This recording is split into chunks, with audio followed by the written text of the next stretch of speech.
Have you ever imagined a place on Earth that the modern world cannot touch?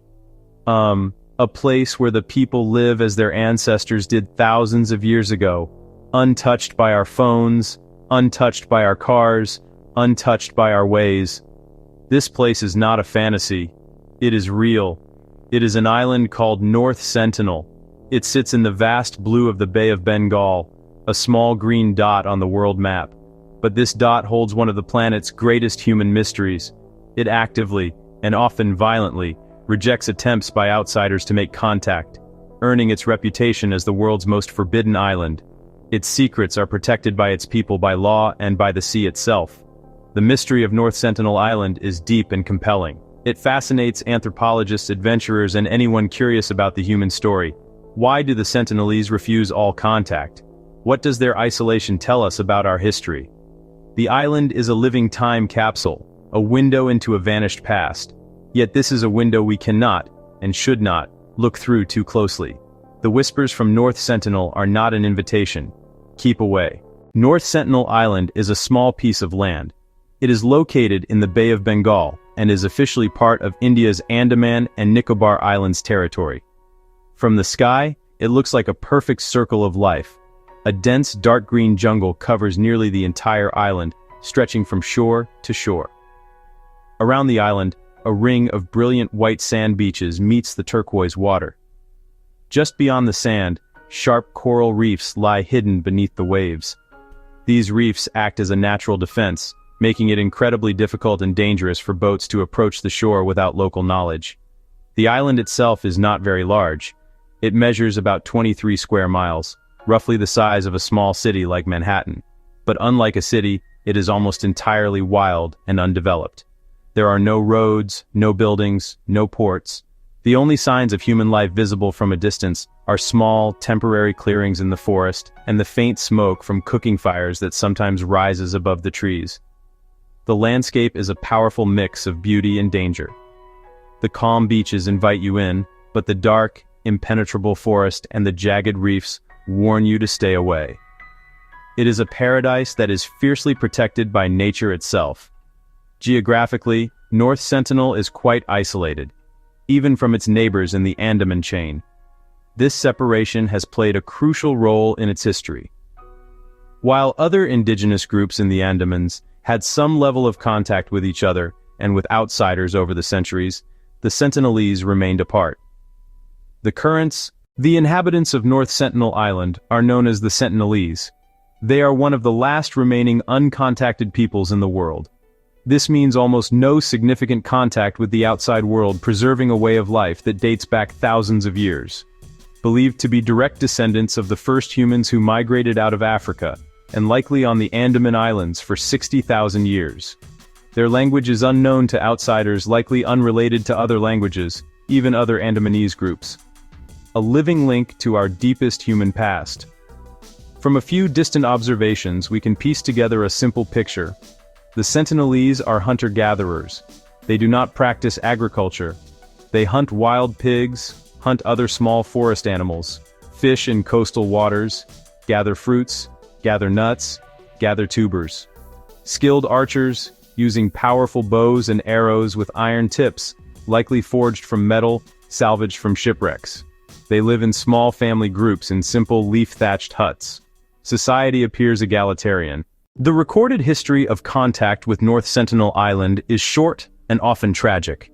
For centuries, the island was known to sailors and explorers, but it was largely avoided. Marco Polo described the inhabitants of the Andaman Islands as brutish and savage, who killed and ate any foreigner they could catch. Likely exaggerated, it reflected a reputation for hostility toward outsiders. The first significant attempt at contact came in the late 19th century, during British colonial rule of India. In 1880, Maurice Vidal Portman led an armed expedition to the island. His party captured an elderly couple and 4 children, taking them to Port Blair. The elderly quickly fell ill and died, likely from diseases to which they had no immunity. Portman returned the children with gifts, but their fate is unknown. This trauma may have cemented fear and distrust for generations. Throughout the 20th century, Indian authorities attempted friendly contact. These were gift-dropping expeditions. Teams left items like coconuts, iron tools, and plastic buckets, hoping to gain trust. For decades, attempts were met with arrows. At times they took the gifts, yet hostility continued. A brief opening occurred in 1991, when Triloknath Pandit's team made peaceful contact and passed coconuts hand to hand. But the opening did not last. Subsequent visits were again met with hostility. In 2006, 2 fishermen drifted ashore and were killed. In 2018, John Allen Chow illegally approached the island and was killed. His body was never recovered. The Indian government has established strict laws to protect North Sentinel Island and its people. These laws are not suggestions, they are firm and legally binding. The primary legislation is the Andaman and Nicobar Islands Protection of Aboriginal Tribes Regulation, 1956. It declares traditional areas, including North Sentinel, as protected reserves. It makes it illegal for any unauthorized person to enter these areas. The goal is to prevent exploitation, violence, and the introduction of diseases that could decimate vulnerable populations. A 5 nautical mile buffer zone seals the island off. The Coast Guard deters tourists, journalists, poachers, and missionaries. Even flights over the island are restricted. These rules function as a legal shield. The rationale is twofold: protect the Sentinelese and protect outsiders. With no immunity to common illnesses, a single infection could spread like wildfire. The law also prevents further loss of life. By making it illegal to go there, the message is clear. The island is off limits for everyone's safety. When a place is so forbidden, human imagination naturally runs wild, you know. People wonder what great secrets North Sentinel might be hiding. Some imagine ancient artifacts or treasures from shipwrecks. Given the reefs and old trade routes, many ships likely wrecked on its shores. But useful materials like iron are far more likely repurposed than hoarded. Others wonder about unique knowledge, medicinal plants, or profound philosophies.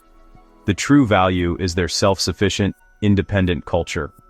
Their language could be a linguistic fossil, their DNA a unique record. But the ethical barriers to studying them are, and should be, insurmountable. Studying the Sentinelese presents a profound ethical and practical challenge for scientists. The prime directive in anthropology is do no harm, and any direct contact risks disease or cultural disruption. So researchers rely on remote methods. This is science from a distance, collecting tiny clues without setting foot on the island. They map the island, identify clearings, estimate dwellings and population. They analyze photographs and videos from boats and helicopters. Arrows show iron tips, evidence of salvaging shipwreck metal.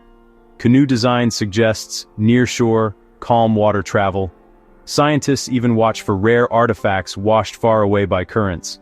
They study related Andamanese groups to make careful, limited inferences. It is not direct evidence, only a plausible, incomplete picture. We do not know their language, their beliefs, their social rules, or their history, as they themselves understand it. We are like people trying to understand a family from a mile away through binoculars, seeing the house, not hearing the conversations. Science must accept its limits here. The story of North Sentinel Island forces hard ethical questions. Do we have a right to make contact? The consensus among experts is a firm no. History shows contact brings epidemics, violence, land theft, cultural destruction. Their survival depends on our restraint.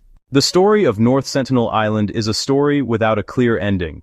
It remains a world apart, a small pocket of deep time that endures within our fast-paced modern age. The island and its people will likely remain a mystery. We may never know their language, we may never understand their beliefs, we may never hear the stories they tell. And perhaps that is how it should be.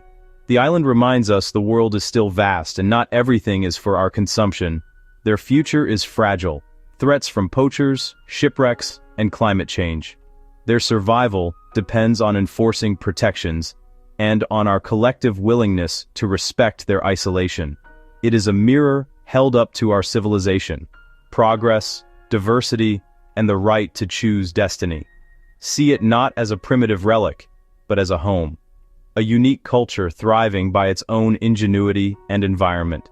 They are not lost. They know exactly where they are. Their independence is strength and resilience. In the end, the island's greatest secret is a lesson about respect, curiosity must have limits, and empathy must guide our actions. The enduring mystery is not a puzzle to solve. It is a call to practice restraint. It asks us to look away, to let this corner of the world continue undisturbed. The quiet of the island is a powerful voice. If we listen carefully, it speaks a single simple word all humanity can understand: peace.